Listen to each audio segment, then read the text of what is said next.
The content provided in this podcast is for informational and educational purposes only and is not intended as medical advice, diagnosis, or treatment. Always seek the advice of your physician or other qualified healthcare provider with any questions you may have regarding a medical condition. Is it my story, your story, his story, her story, Jane's story, Joe's story? Is it just an allegory? Show's about to start and we still don't have a name for it. Bop, bop, bop, bop, bop, bop, bop. It's a long story. I'm still waking up over here. Okay. It's a long story. There you go. Really nice. Really nice. I do it the same every single time and probably drive Andrea nuts. Yeah, it wasn't your best, but it was pretty good. It's 8 a.m. for me. Yeah. I can't You've been up do for a anything while. spectacular right now. So I know we're all really looking forward to everyone hearing from and meeting our guest today. And what an extraordinary person. And we are going to have a difficult time keeping this episode to less than an hour because I already know I could talk to him for hours. And I know both of you feel the same way. And it will be about his upcoming book with dominant CF themes and his experience living with CF in parts of the world where access to resources like CF therapies can be compromised. But before we begin today's incredible podcast journey, one that spans illness and the challenges of CF and love and mortality, spirituality and alternative realities, I'd like to introduce two constants across every universe of It's a Long Story. First, my co-host Lauren Harvey, who, depending on which timeline she's living in, is always keeping things linear and simultaneously managing CF care while planning an August wedding. And at least one universe, she's letting everyone else figure things out and making the decisions for the wedding, and is just going with the flow with her fiancé, Spencer. Lauren Harvey. Hello, and I am definitely in that universe. My mom is doing most everything, and I just have to say yes or no. So it's honestly really nice for me. I know you're like the most chill, bride to be. Sometimes. And then there's Andrea Becker, our producer, our anchor, or so-called ancient one. That's Dr. Strange's mentor in the multiverse, and quite possibly the only person ensuring that all these timelines converge into something coherent. And thanks to her growing marketing prowess, we are actually discoverable by other humans. Andrea Becker, everyone. That's right. Thank you very much. And thanks to the power of SEO, which is search engine optimization. Thanks for clarifying that. I was just going to move on. I was like, I don't know what that is. All right. We've been on an author streak recently, and so fortunate to speak with Bijal Trivedi and Dr. Stephanie Strathy, both, but this is our first time talking to an author who wrote a fantastic fiction story that breathes like a nonfiction piece. And as I read this, I'm wondering how someone with CF might experience this book, or as a caregiver compared to those without CF. And so something we'll explore. But I felt like Peter Falk explaining Fred Savage what the book Princess Bride might be. And maybe that's why I was thinking about movies, because his book, This Is How People Die, has CF, existential dread, hallucinations, Chopin's heart, grief, romance, and something called the Haint. It is a story with CF woven in with Memento, Everything, Everywhere, All at Once, and Interstellar. And it's just a can't put it down book that I'm going to share with my friends for sure. And that will be the first half of our podcast, since our guest is a man with CF who is such an amazing background, and we share interest in global health related work that we can't wait to talk to him about. So Will Cathcart is an American writer, journalist, and war correspondent, a Charleston native and former media advisor to the president of Georgia, not the state, who has covered Russian wars in Georgia and Ukraine, trailed ISIS fighters through the Pankisi Gorge, documented Robert Mugabe's Zimbabwe, and chronicled the unsolved killing of a CIA station chief. His work has appeared in CNN, Foreign Policy, The Daily Beast, Airmail, Literary Hub, Garden and Gun, USA Today, and Vice. A former managing editor of the Georgian Journal, he has served as a senior advisor to Digital Diplomacy Task Force countering Russian propaganda and has worked with the Cystic Fibrosis Foundation to raise awareness and funding for research. In television, he has consulted and produced, which we can't wait to talk to him about, Anthony Bourdain's Parts Unknown, National Geographic's Drugs, Inc., and ITV's On Assignment. He and his family, along with their cat, Gotcha, split their time between Charleston and Tbilisi. So let's welcome Will Cathcart. Woo! That was a long intro because... It was a long intro. Yeah, man. You didn't have to read all that. I feel extremely unaccomplished. Andrea, do you want to address the sound? Yeah. We can do that part. So we'd like to acknowledge for everybody that Will is having an odd sound coming from his computer. And I was chosen to let everybody know since it was my diabetes monitor that went off in one of our episodes and I couldn't hear it. So we do think it's important to acknowledge when we're having sound difficulties that we can't control, especially since Will is dialing in from basically next to Russia. So I think we all know what it could mean. And obviously, given the background, Will, I mean, you're used to potentially being listened to.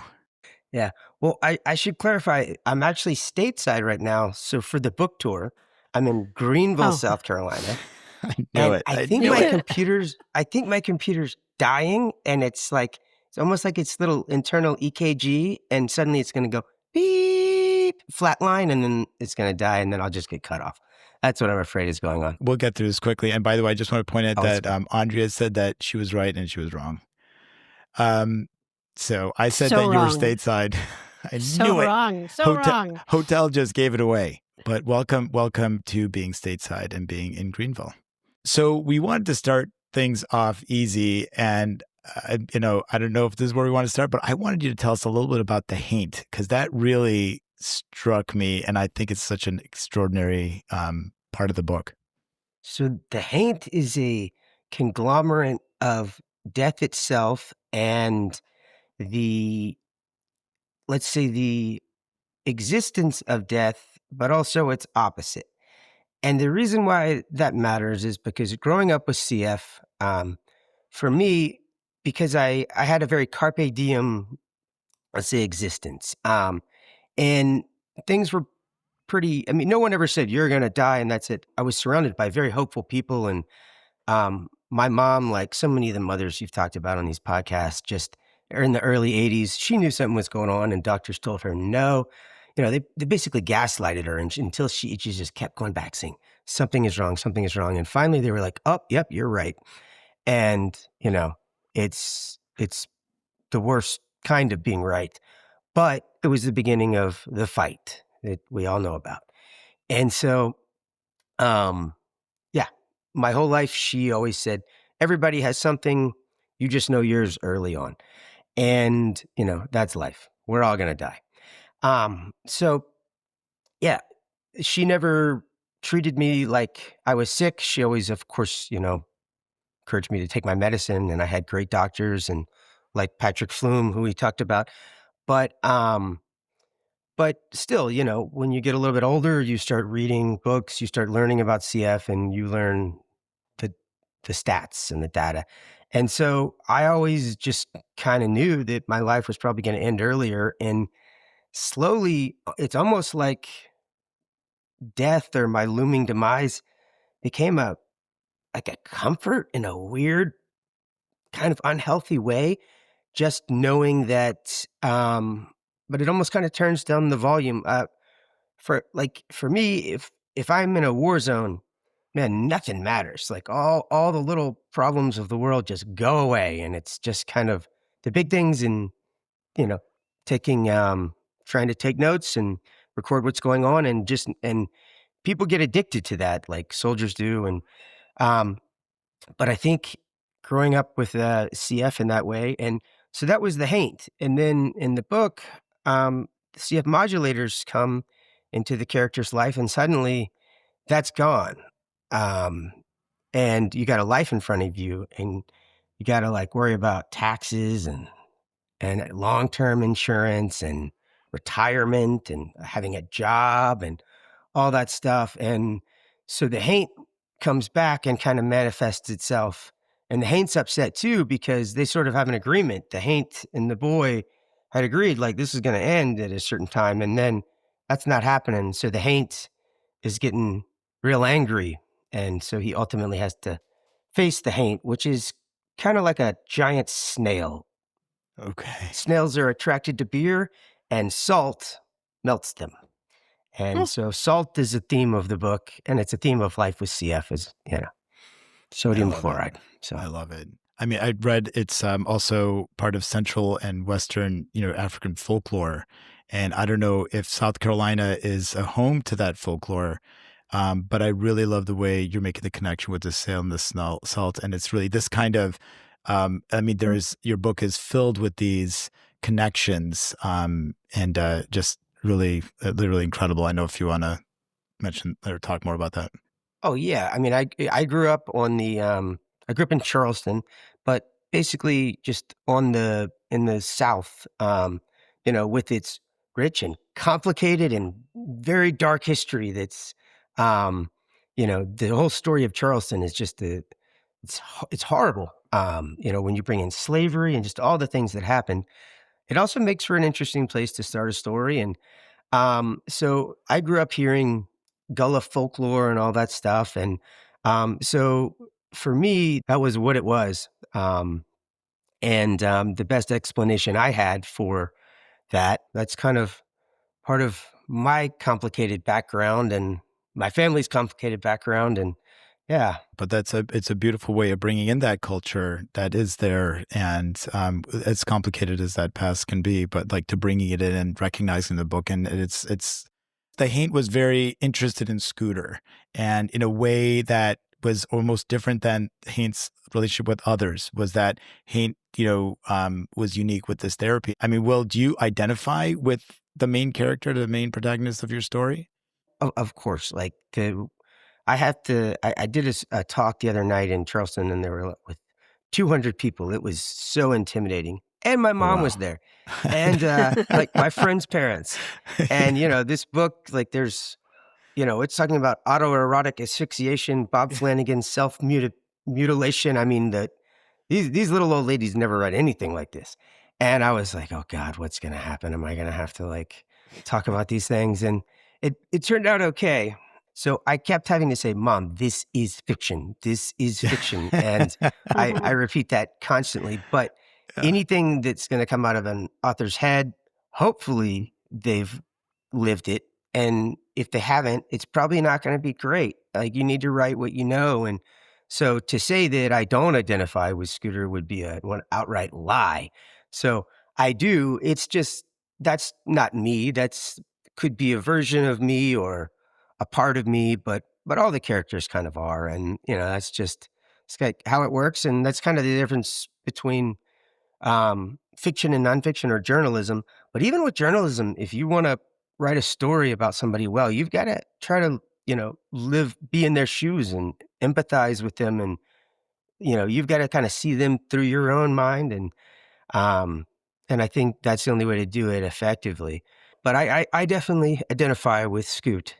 I want to talk a little bit more about writing what you know, because after the first, scene, and we go back to the beginning, because you do some time jumping in the book, I started reading some of the backstory of Hannah and Scoot, and I was reading passages where you were describing what it's like to have CF or be in certain conditions with CF. And I was like, well, I've never had me written back to me in a way that I felt like you were writing about exact experiences that I had, because there was so much detail in there. It wasn't just like, oh, my lungs were full of junk. Like, we've all heard that before, but the detail and the lens through which you wrote, two of the characters that have CF, it like gave me goosebumps, frankly, as somebody with CF. And I think I called Ahmet, who hadn't started the book yet, and I was like, you got to listen to this. And of course, Ahmet doesn't have CF, so I don't know if it gave him goosebumps, but talk a little bit more about, like, CF felt like it was its own character in the book to me. And were you writing for a CF audience or just writing from your experience? And do you want to take that and run with it? Well, first of all, Andrea, that's the nicest thing anybody's ever said to me. Flat out. Like, thank you for saying that. And if CF is his own character, of course. And when the modulators came out, it was a big change. So not only did we have to worry about the future, but for me, Kaleido is where my story with the modulators began, and that was in 2013. and only 4% of CF patients had the right, wrong, right, whatever mutation to qualify for that. And that meant the CF patients that I knew and loved and grew up with, they got left behind. And I had never really been hung up on survival so much. I mean, I just told you I took comfort in the Haint, or almost the looming mortality. That was how I dealt with it, and took a lot of just unnecessary risks and never really felt like, so I just didn't feel like I deserved to be there. There were children and people who just, and so, but they all got left behind. And I still don't know how to deal with it, but part of it, this book is processing that. And but I didn't want it to be just therapy or something, me processing guilt. And I went to great lengths for it not to just be, I mean, therapeutical writing is great, but I don't necessarily think when we publish something, we want to write for everybody, even for people without CF. And that's where the book goes. And, but yes, CF is a big thing, but also those patients who got left behind, and then in other countries who are getting left behind right now. And so, yeah, I don't know if that answers your question, but I sure do appreciate what you said leading up to it. Well, it's true, and I think a lot of people are going to feel this way when they read it, and it does feel like the kind of international caper that, I'm just going to say this for the record, would make a fabulous movie.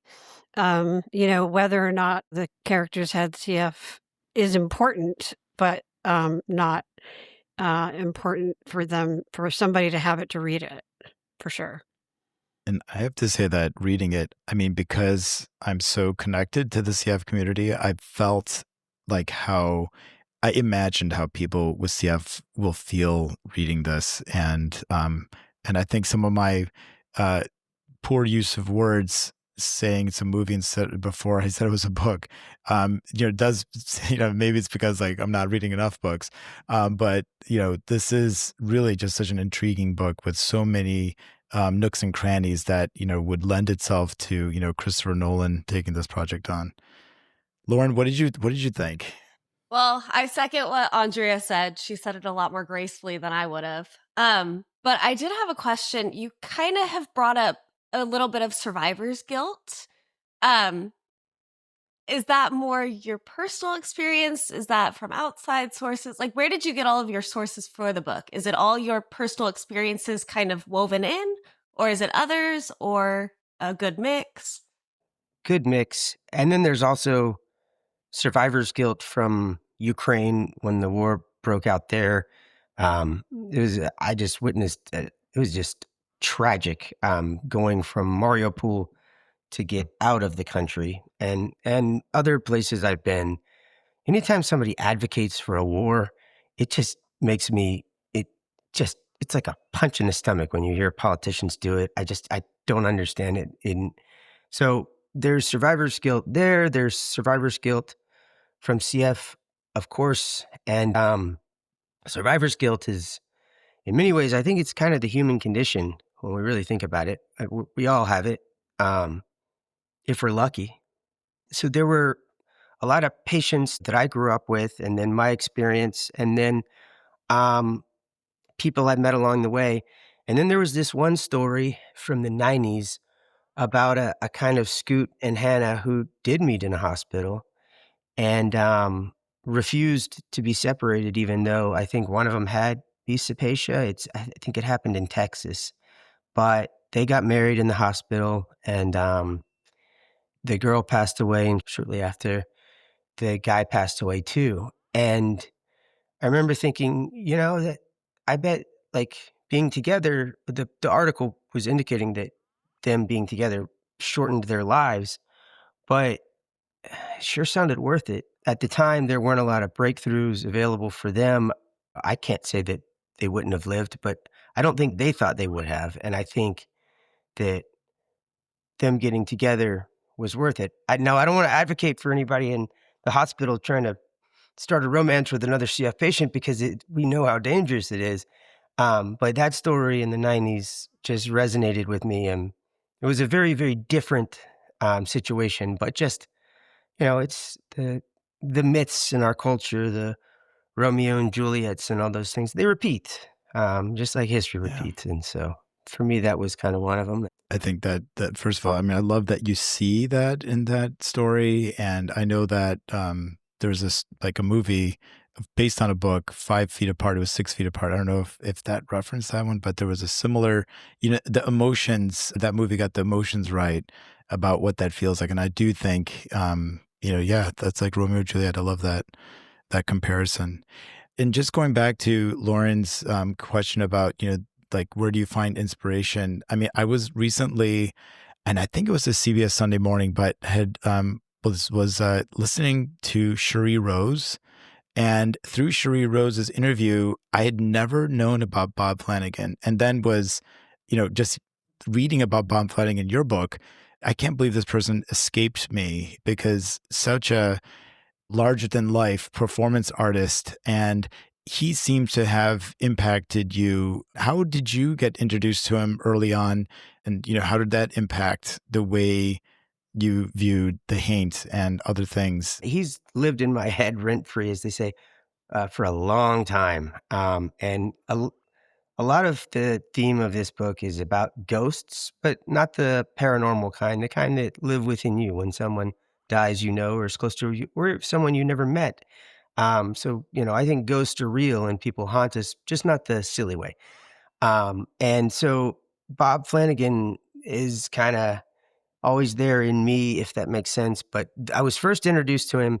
I was doing a poetry reading. It was a class in California, and a poet named Richard Garcia came up because I had read a poem about CF, and he said, "Have you ever heard of Bob Flanagan?" And I said, "No." And he said, "Well, I knew him, and he was on the LA scene, a performance artist." And Richard said that when he first met him, Bob Flanagan was smoking a cigarette right next to his oxygen tank, and Richard thought he was going to blow everybody up, and he sure could have. And I think at that point, Bob's health was plummeting. But Yeah. Bob was born in 1950, and he lived until he was 43 years old. Yeah. And that, I haven't heard of many patients doing that. I mean, Bob had 2 sisters who died from CF. He didn't have a mutation where he was diagnosed later. I mean, these were double delta, Yeah. I think he felt like he was at war with his own body. And for me, that was, when I learned about him, I was like, all right, that's one way to do this. Now, maybe that's not how I'm going to do this, but it was interesting. And I'd never heard of anybody doing that. Honestly, I'd never, I remember when I was young, I was always looking, well, has anybody who's ever had CF lived long enough to, you always want to know, like, characters or people, and Bob was the only one I could find. I'm not saying during that time there weren't others, but he was the one who stuck out to me, who lived and became an artist and stuff. And, he called himself Super Cystic Bob, and he would sing the Disney song, Super Cystic Bob has cystic fibrosis, to the Supercalifragilistic song. And Interesting. so, just fierce intellect and dark sense of humor, but hilarious.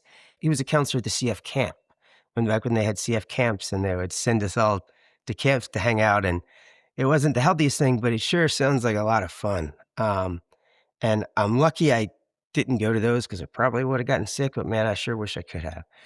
Bob was, and he was a performance artist, and he would kind of mutilate's a strong word, but I mean, he hung by his nipples, like the Comanche ritual, and he nailed, part of himself to a board and hung upside down and all this, but that was for art. And also, I think he was subverting the pain from the disease. And the one thing that spoke to me is like, wow, this guy had such a purpose and such a way of doing it. I think he just didn't have time to die or something. But anyway, whatever he did, I'm not saying that that hurting oneself kept him alive, and I sure as hell don't want to say that on a CF podcast. But Well, I think the art and he had a drive, and I think that's what kept him going. Yeah, I think there's a drive. We know that sisters, women didn't do as well. I mean, females didn't do as well with CF, post puberty. And there's documented literature on why. But one thing that struck me as you were just saying that is that he was almost trying to redirect inflammation to other parts of his body and maybe try to distract, that inflammatory pathway impacting his lungs as much. And, so there is like a method maybe to his madness, but clearly he lived what seems like an incredible life. And I'm looking forward to, learning more about him. And Cherie Rose, his partner, Yeah. it's just fascinating to hear what she has to say about him. And Yeah. I mean, in his poetries, it's beautiful. It's amazing. And his outlook, the point that I want to emphasize is whether you have CF or not, you can learn from this stuff, because we're all going to have, as humans, we're going to live longer and longer. It means we're going to face disease in a lot of different ways. And right now, 25% of human beings have tuberculosis on Earth. It's latent or they have it. But so there's a lot of people dealing with lung disease out there. And I think CF is sort of leading the way. These are unique experiences that human beings haven't really faced before, with modulators and transplants and everything. And so it's not just the CF community that can learn from guys like Bob or these stories. But that doesn't mean do what Bob did. Right. I think We're definitely not endorsing that. Right. It seems like a very painful thing. I'm still just to picturing the hanging from the nipples, and it's grossing me out. Yeah. Oh, I mean, he did it. There's a documentary, and it will gross you out. It's called Sick, The Life of a Supermasochist. And before there was reality TV or anything, he filmed himself dying. And then in his funeral, he put a TV in the casket with himself talking, and I think singing, "It's fun to be dead. It's fun to be dead." But this wasn't trolling. This was, nobody had done anything like this before. When he did it, and he was trying to, get others to sort of empathize with what he was going through, because he saw all those children at the CF camp who didn't make it. And so he was very deliberate in that. And yeah.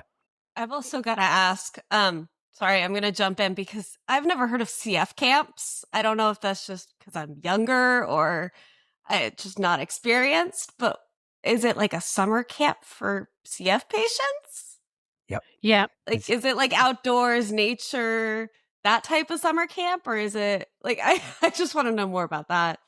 Sitting around a campfire, Bob Flanagan would play his songs. One of them was like, "I knew a girl named Ivy because she was on Ivy," and that was, jokes like that. But I think Andrea might know about this more than I do. Oh. But 70s. Did you go? No. Me, no. Oh, I wish I could have. But you went. You go- I went to Wow. CF camp. Yeah, I'm that old. How am I But, just now learning this?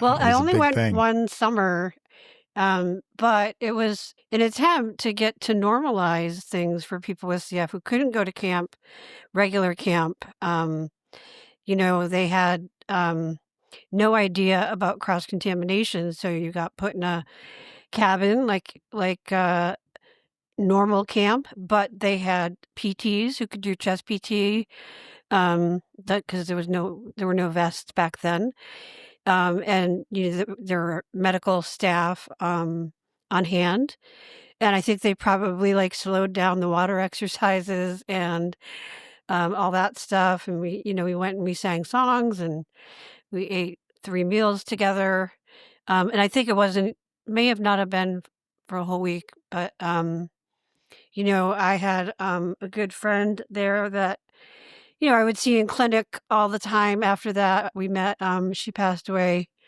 quite some time ago. And I didn't have any other lasting friendships. And then they stopped it the year after I went. There was no more CF camp. So it was in the 70s, maybe the early 80s. Yeah, I do think that it reached into the 90s actually, but it was definitely something that people recognized was spreading infections that were drug resistant that were causing, problems. But it was a way of bringing people together that, now, thankfully, through technology, good or bad, like that is for the chronic people with chronic illness and CF, it is bringing people together or has.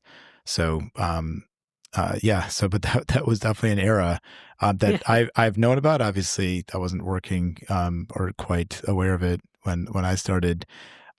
And before we switch gears, away from the book, I remember my wife was reading an 18th century book, and what was likely about a young man with CF who spent a lot of his time on the sea. And I was wondering, scooters seem to love surfing in South Carolina. Is that part of personal experience as well? Absolutely. And I think it probably taught me a lot about my lungs and airway clearance without me even realizing it. Yeah. Just growing up, I would always cough when I would surf, especially because I wasn't a very good surfer, which meant I spent a lot of time underwater.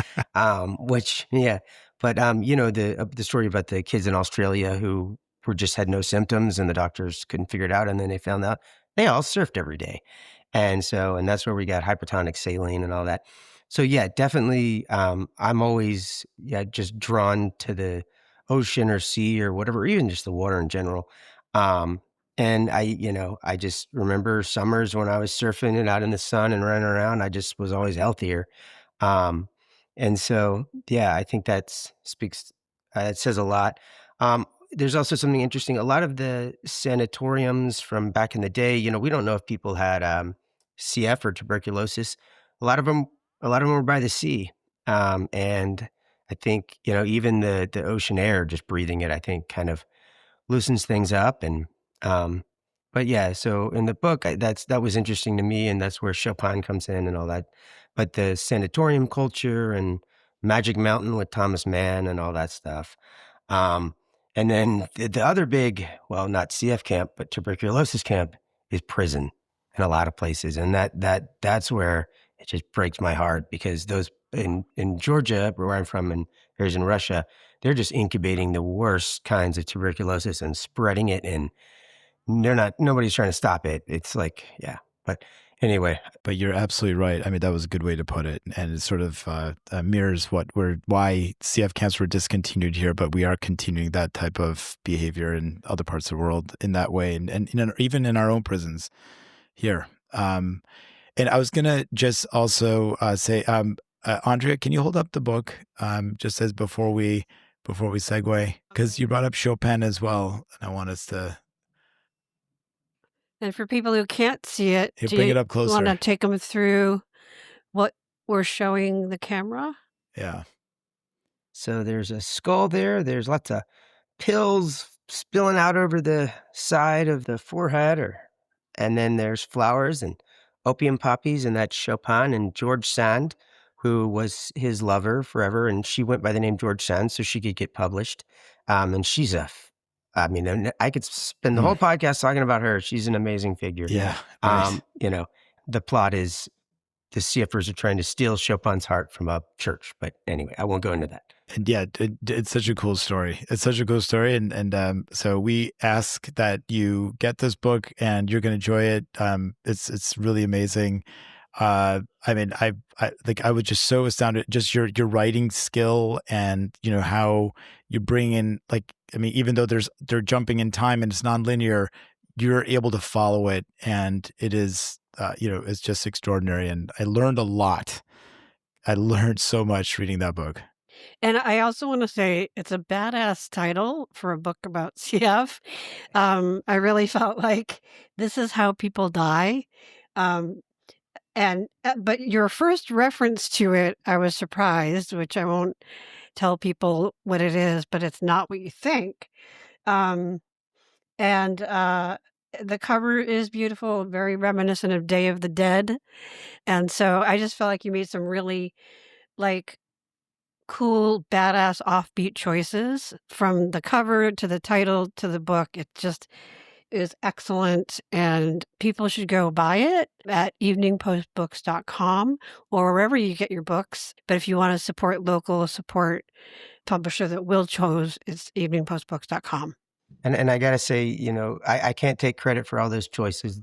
I had a really cool independent publisher behind me who just did not ask me to compromise the vision of the book and leaned into it. And, they got an artist to do that cover and stuff. And it's been a great process. So I looked up the thank you. artist for sure, being an art Oh, director he's and all. cool. He's cool. I met him Yeah. for the first time 2 days ago at a reading, and he was just a neat guy. You're doing all this incredible work in areas of the world that not many people know about.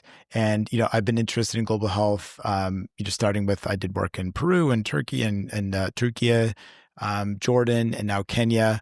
And these places are beautiful and wonderful. The people are incredible, but they're also challenging parts of the world and have limited resources, especially for those with chronic illness, where you're depending on resources to be available in order to sort of get through the day and, live the next day. What has been your experience being connected to the community in Georgia and in the regions around, and, meeting people with CF? Well, I got to be clear. The work I'm doing is not like the work you're doing, Dr. Ahmet. I'm just an advocate for patients. You go Yeah. places and actually No. help people. No, So no, I no. got to be This clear is- about that. But Advocating for people with CF is incredibly noble, and I know that your connections are really meaningful. So, yeah, but tell us about that. so I spend a lot of time in Georgia. I get medicine in the mail.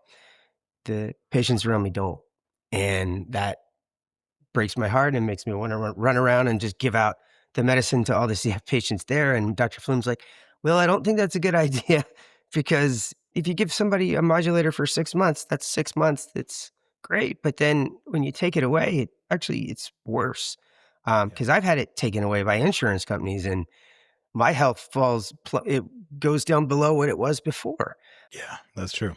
A very wise doctor said to me not long ago that Vertex, who makes the modulators, is both the hero and the villain of the story.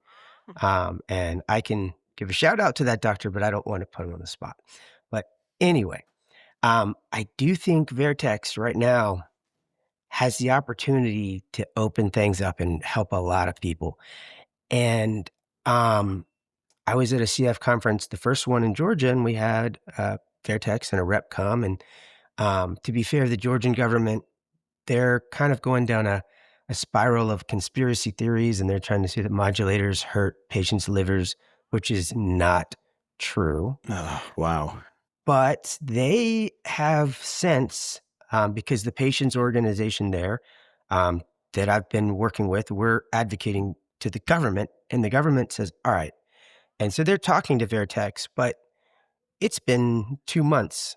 And those patients still are not getting modulators. So both sides have acknowledged that they can do it. They can find a financial point, and yet they're not getting it. And 2 months is enough for somebody to die. And to me, that is not right in so many ways. So if they're listening, I would encourage both parties to step it up, but not just there. All over the world, this is happening. And some people are taking a different course, as we know about Argentina, where they basically just, reverse engineered modulators. And they're not that hard to reverse engineer once you know how to make it. The hard part was what Vertex did. And, it costed hundreds of millions of dollars to find that molecule. And it is amazing what they did. It is the reason I'm alive. It's the reason I've been alive since 2013. So I appreciate that every day. I am eternally grateful, and it's heroic what they've done. But at a certain point, I think when we look at how much money has been made, I think it's time to maybe offer that to the rest of the world. And I think they know that, but I feel like at least the people I talk to off the record, they know that very much. But there's a board and there's shareholders, and unfortunately, that's just how it works. But I think if pressure is applied in the right way and maybe some media, then I think that could happen a little faster. Well, I've said that to, my friends and colleagues at Vertex. I mean, they are the heroes, like absolutely.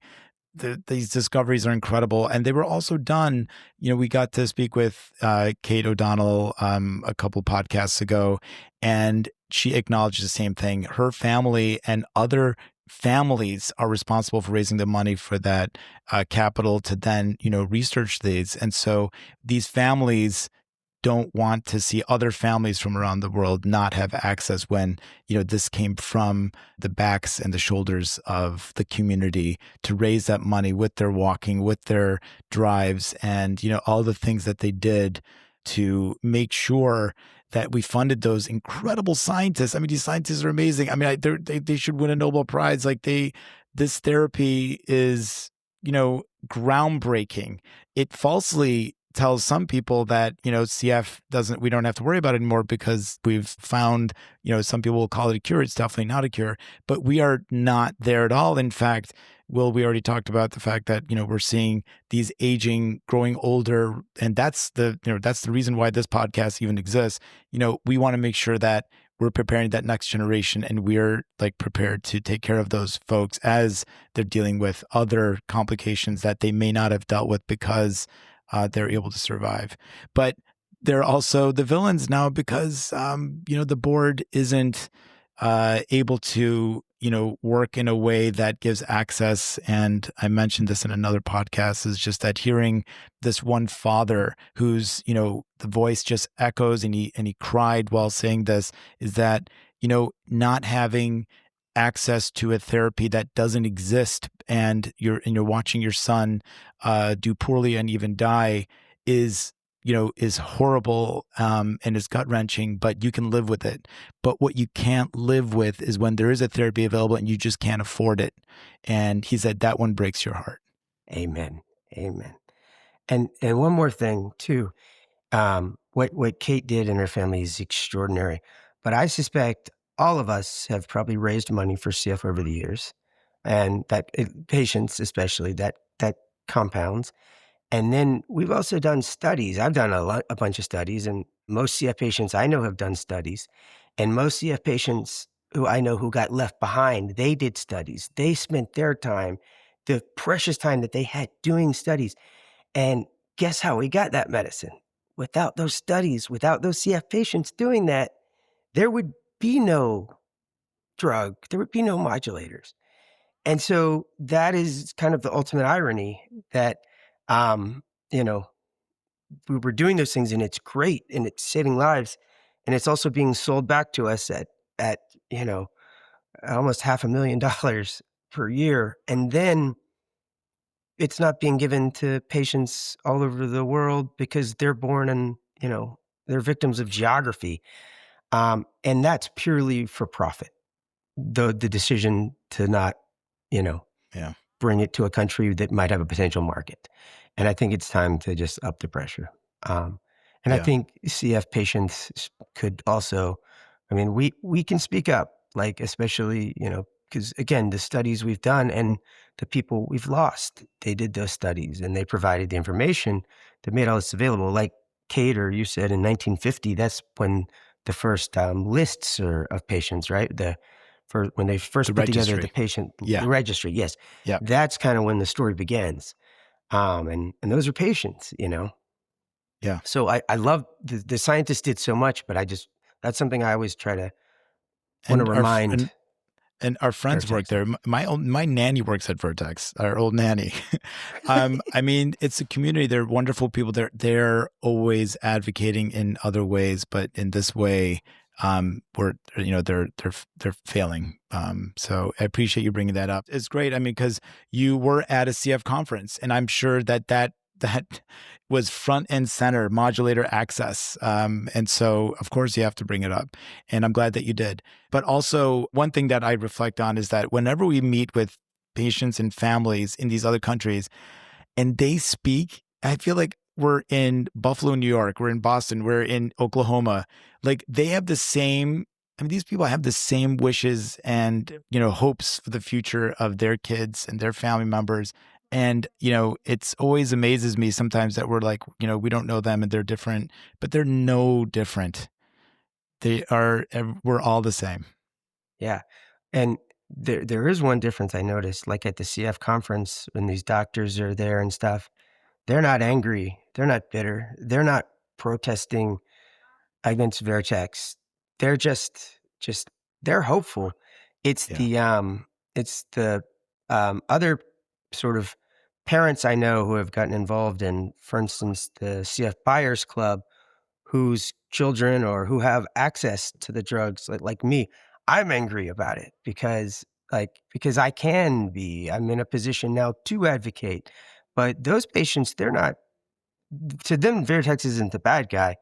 It's just, it's the way the world is. And They're the potential hero. No, I mean, so that perspective is really interesting. You're right, because they're always just so grateful. They're always so grateful for whatever we do.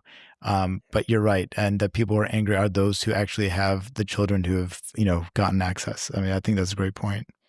And one last thing I want to say, as angry as I sound or whatever, this is an opportunity for Vertex to be the hero two ways. They have a chance to go out and just make that medicine available. And that's a positive way to go about this. They can do this. They could step it up a little faster, and they could think about how many lives they could save right now. That would be really good PR.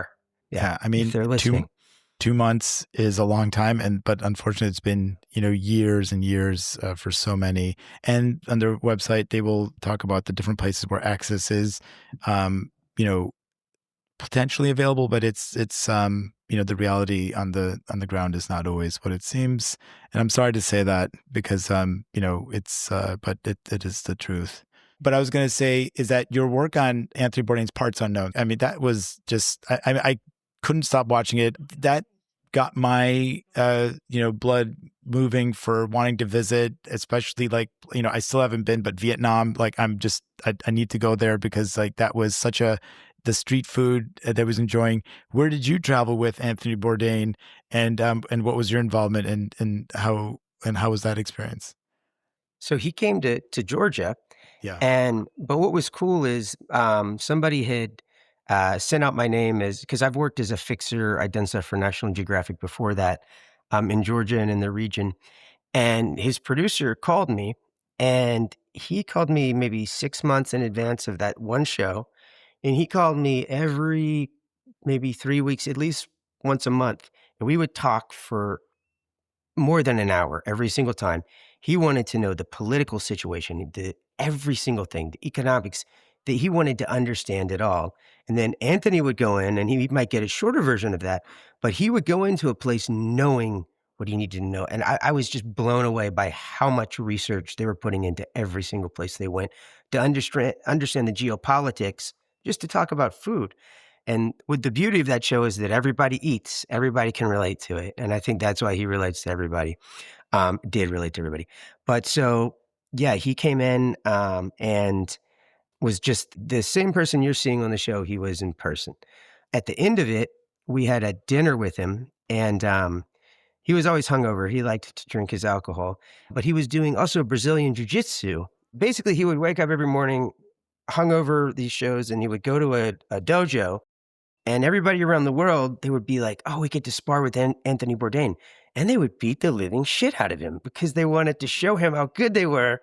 So you remember, and he was like, man, I just want to spar. They're killing me. And so he's hungover and he's like bruised. And he was like, guys, I gotta, thank you for your help. And, we had dinner, and he's like, I just gotta wrap it up tonight. I gotta go back early. And someone sent a bottle of cha-cha over to the table, and cha-cha is kind of like Georgian moonshine, but glorified moonshine. And he's like, all right, well, I got to have one shot of this. And my wife looks at him and she says, well, and she's Georgian, and she says, it's a huge insult in the Georgian culture to just take one shot. So he takes another one. And the next thing we know, the bottle's empty. And he's like, got his arm around me, but he's like 2 feet taller than me. Like he's so tall, but he's got his arm around me, and he's like, let me tell you something, man. As a journalist, never go to the White House Correspondents' Dinner. It's the ultimate hypocrisy. Like, your job is to hold the government accountable, and yet every year they get together and they drink, and that's, and just, he's just the most amazing guy, and treated me like I was just his equal, which I absolutely not and never will be, but it was just, he was so cool. Oh, that's such a great story. Shout out to your wife for getting you that opportunity. You're right. Yeah. Like I was so impressed. And yet there's another person we lost too soon, Yeah. So I think the lesson is let's enjoy life while we can, as hard as it can be, and as frustrating as it can be. All that. Made me think of him as a modern day Bob Flanagan with the dojo. Yes, yes. Oh, absolutely. And the alcohol. I'm not saying alcohol Medicating. kept him going. It definitely caused, I think, depression. It does cause depression. But that was his way of sort of dealing with his condition, and he sure did interesting things with that. So, Lauren, did you ever know Anthony Bourdain's show? That might be right after your time, No, but you should go back. You're going to go back and watch Yeah. these. you forget. That's like a gift. I was born in 2000. My parents Well- didn't teach me well. No. well, you've got something ahead. You've got a treat. Anytime somebody Yeah. hasn't heard of a great show or movie, I'm like, I'm glad. Like, you have that ahead of you. I wish that I had that ahead of me. So, yeah, enjoy, man. It's I'll amazing. write it down. I had one more question. I was going to ask you. Georgia and Tbilisi is known as the phage capital of the world, and we just interviewed someone about phage. Have you ever tried phage? No, and Just curious. Dr. Flynn, It looked like it was available in every pharmacy. It looks like Yeah. you can pick it up like a box of tampons. Yep, that's exactly what it's like. And for the and I will say it's a complicated thing because I wanted to, and I've been bugging Dr. Flynn about phage ever since I went there in 2008. Because that's where the first phage therapy, and then the first phage library of all the phages that we're using now all over the world, they were made right there. But then in the 90s, Georgia was having power shortages, and they were about to be lost because Georgia was a failed state in the 90s, and they had just backup generators, but those were failing. And I can't remember who it was, swooped in and just basically bought a whole sort of bought new generators for the place, but also replicated phages and then took them to like Arizona. The Soviets, like, they loved doing research, but they didn't always do this thing called a placebo. So they would be like, it works, see? But they kind of forgot the other side of so it wasn't actually a controlled study. It was just a study to show that it worked. So when I was asking Dr. Flume, like, hey, can I try this? He was like, absolutely not. Like, there's no data. It's just one-sided. But they do make skin products that work well for infections. And there's there are amazing breakthroughs being made in phage therapy all over the world. And they're doing really great research. The people who took over a couple years ago are doing it the right way. And it's fascinating. I think it's the future, but I think we're still a couple decades out. I would love for it to be now. I mean, we've got to find a way to take care of these, multi-resistant bacteria. Phages will do that one day, but we're not there yet. So, the way people are with peptides right now, I'm so worried people are going to start just, drinking phages and think, like. I mean, they do call it a cocktail. They do call it a Right. cocktail. And There's phage someone out there cocktail. that's already doing it. I hate to break it Oh, to you. I absolutely, feel like there's absolutely, always yeah. someone out there doing it already. and the And they're cocktail, doing it in though, Georgia. and there's an academic part to it. They also call it libraries of cocktails. So there's a little combination of drinking and academics. But I was going to say that it does look like, listening to Dr. Stephanie Strathy talk about it, that it's going to be augmentative for like antibiotics and phages working together. Seems like the future. So, all right, Andrea, Absolutely. Now her game. Will, would you like to play a game? I would love to play a game, Andrea. So Lauren and Ahmet are going to play a lightning round of questions with you. And then did we discuss your contractual obligation to sing our theme song? No, but let's do it. Surprise! Sorry about that. That was part of the pre-pro, but we didn't do that, did we? May have forgotten. It's kind of more fun when they don't know, though. I have to confess, I did hear this part. So can I try something different for you guys? Oh my Well, God, please. Yeah. I'm gonna add a pause, okay? Like, it's a long story. Nice. Ooh, love It's a okay. long and then story. I like Yeah. it. It's a long. We might have to story. rewrite our jingle. Okay. No, please. Your jingle's beautiful. It's great. It's a long. That's the story. I like it. I love that. I like it. I love it. That's going to All go right. well on the montage. Putting mine to shame at the beginning. There's going to be an edit. All right, we'll count those. And then can you sing the supercalifragilistic for maybe the edit? Or is that copyrighted? I think I could do Bob's. Just Well, the, what Bob says is, yeah, the Bob version. he says, like, I'm going to die and Disney's going to send me a letter to cease and desist. And I will, but not yet. And the joke is, he's going to die. But anyway, so he says, supramuscocystic Bob has cystic fibrosis. He was supposed to die soon, but that's not the prognosis. And then he goes on and now he's into whips and chains. I can pull it up if you want. But, No, that's enough. That's enough. That's a mouthful, though. So I just don't know kinda how you can remember that. Right. Well, he did it well. He did it in a really neat way. So check out his documentary. But I'm going to start, and here we go. And just quick answers. Do you write in silence or write with music? Music and chaos. I thrive on chaos. Do you write chronologically or write out of order? Out of order, always. Write in the morning or late at night? Late at night. Pen and paper or voice memo? Oh, both. Voice memo, if I'm driving, and that's usually when the ideas come.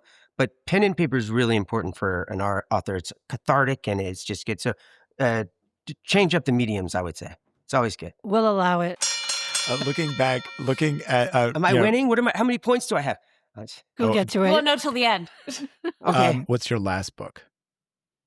The last book I read was Tom's Crossing by Mark Z. Danielewski, and he did House of Leaves, which is that one I recommend. Tom's Crossing is good, but House of Leaves, all right. Who's your favorite character in the book? oh man,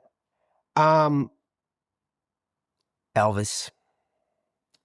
Elvis is Scoot's father, who's a character, and he dies early. But Yeah. these days, it's always changing. Cynthia, I like too. She's one of my favorites. Oh, and Nikki, who my wife is kind of based on. She thinks she's based on Nikki. So Nikki, scratch all that out. Nikki's my favorite. Yeah, you're going to get in trouble if you're not careful. True or false? In the state of Georgia, getting a cup of boiled peanuts from a random man at a roadside stand, Anthony Bourdain style, is considered a delicacy. True, absolutely. In the state of Georgia. In the state of Georgia. True or false? Ahmet once illustrated a children's book about CF. True. It's Or he false. wrote it and somebody else No, illustrated it is false. I do murals in children's rooms, but that would be great if someone asked me to illustrate a CF book. But what genre of music would the soundtrack to Scoot and Nikki's Adventures be? Oh man, grunge. I would like to say emo, but I just can't stand that. But knowing them, it would be kind of emo. But let's say I think it would be grunge though. Alt rock, alt country. Ooh. Let me correct. Alt country. Interesting. Okay, and last but not least, what is your ultimate road trip album? Oh man. I'm gonna have to pick Born to Run by Springsteen Ooh, or Nashville Skyline Rag. One of those two. okay. Good choices. Well, you've managed to tally over 1 million points. 1,256,490 to be exact. We don't tally the points against other players until the end of the year, at which point we'll send you an email. Cool. I can't wait. I'm very competitive, so I'm Yeah. going to be keeping track of this. Yep. Oh, you and the Yep. others. And we Everyone are, seems to be you really know- competitive. We are withholding what the prize is, because it's under wraps. Cool. It's classified, yeah? That wraps our episode for today. And so until next time, guys. Get a little older. Live a little bolder.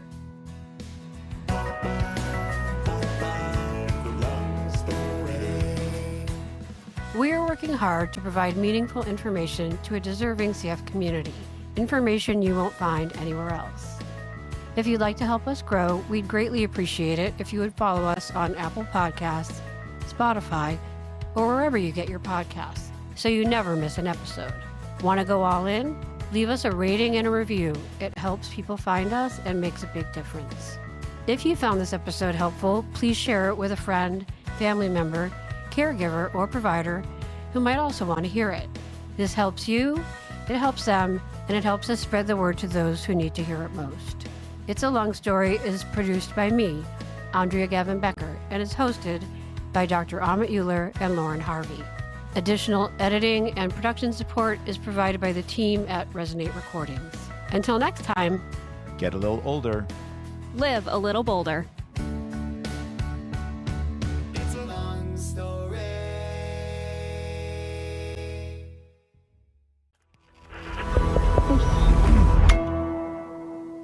Resonate.